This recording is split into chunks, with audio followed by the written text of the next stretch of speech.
is reverting back to what he does best.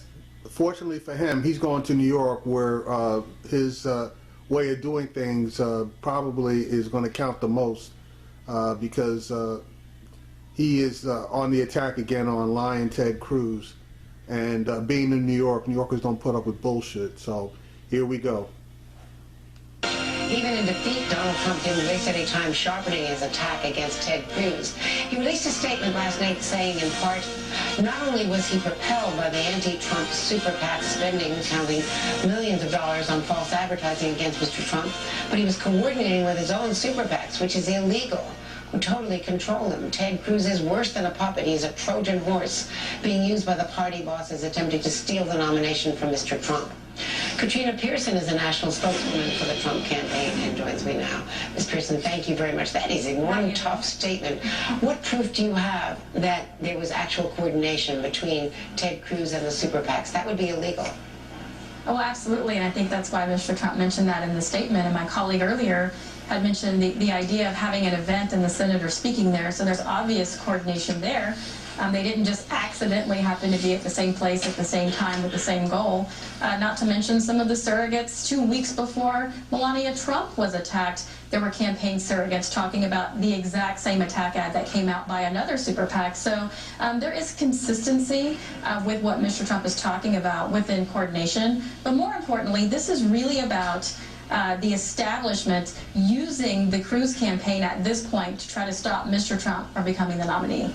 Now, of course, Ted Cruz has denied any involvement with the attack, the ad against Melania Trump. Sure he does.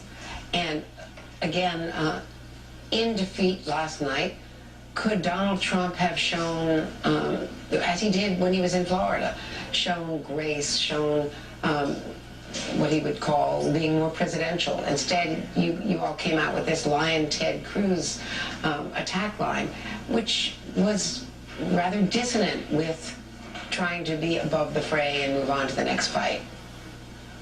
Well, I think it is subjective. I think Mr. Trump was being honest with the way that he felt things went, particularly in Wisconsin, and Wisconsin was not in our bucket of delegates we were counting. So the fact that we actually won delegates in Wisconsin says a lot. Senator Cruz needed to win the entire delegation from Wisconsin and did not, which means Donald Trump is the only candidate moving forward that has a reasonable, plausible pathway to the nomination prior to the convention. How do you get to the magic number? Do you think that you can get more than 50% in New York and get enough delegates to be back on the path towards avoiding a contested convention? We do. Heading into New York, we're very confident in New York. The polling in the other northeastern states show Mr. Trump is doing very well. These are going to be winner-take-all states, and we're confident we're going to win those states. And then heading into California, we still have a very good chance of winning the nomination prior to the convention. There's a report from Robert Costa that Mr. Trump is meeting today with Paul Manafort, and that there are issues inside the campaign, disagreements over how to manage it and what tone to take. Can you reflect or shed any light on that?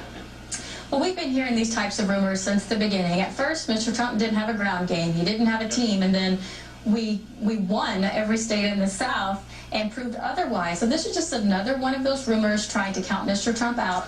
This meeting is simply moving forward. We are putting together a team, not only just for delegates, but we're also preparing for the general election. There's a reason why Hillary Clinton is running ads against Donald Trump today. And the exit polls last night showed that a third of the voters, and last night the Republican voters said that they would abandon the party if either Ted Cruz or Donald Trump were the nominee. How do you deal with that? Well, I think that further goes to show what Mr. Trump is talking about with Senator Cruz being the Trojan horse.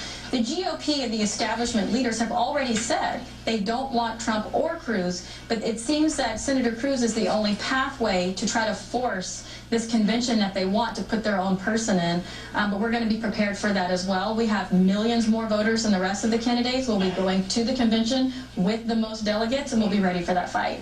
Katrina Pierson, thank you very much. Thanks for being Thanks, Andrea. Good to see you. You too. And coming up, the New Yorker is the next.